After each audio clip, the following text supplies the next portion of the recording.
Stephen A., I know you thought they were going to go undefeated.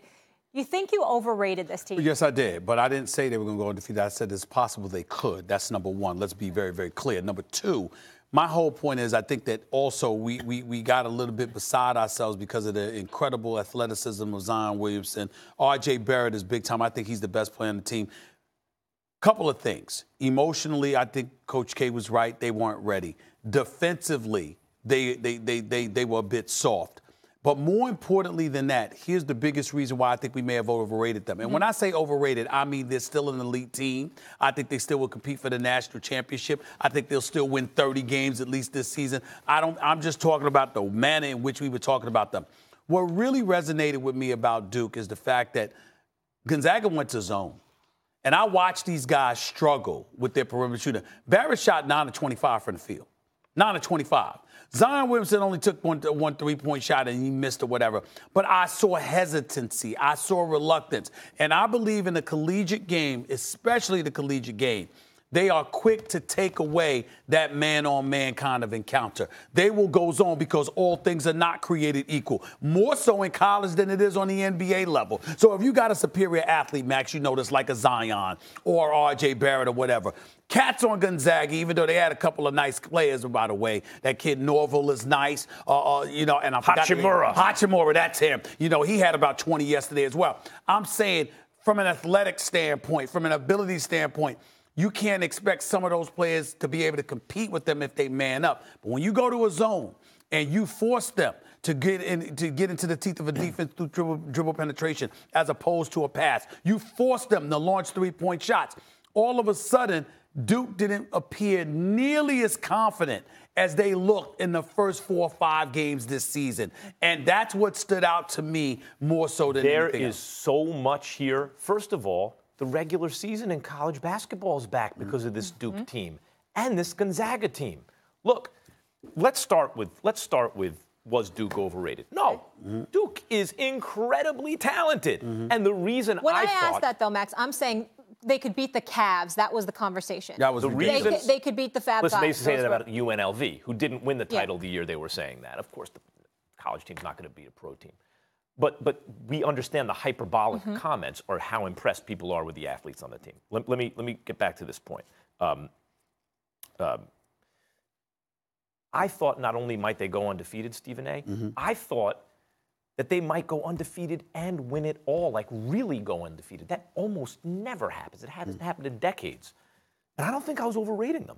I think the difference with this team and teams in the past that we've said, these great one-and-done Calipari teams, that maybe we have overrated here and there, is that this is one of those great one-and-done teams. This is the kind of team that reminds you, not that they were one-and-done, but they were super talented, of the Fab Five or UNLV running Rebels, great teams, some of these Calipari iterations of these teams, Kentucky.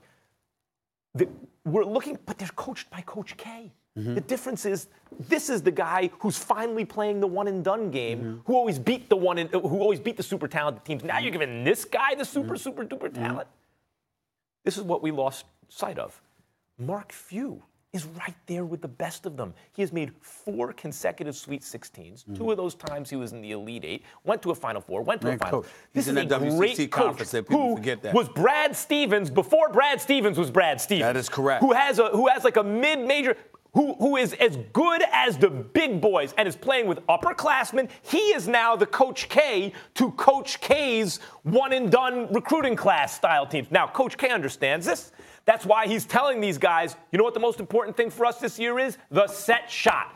You need to live in the gym and hit knockdown threes, because the danger with this Duke team is everyone can take his man. Can you move the ball? Can you hit the open shot?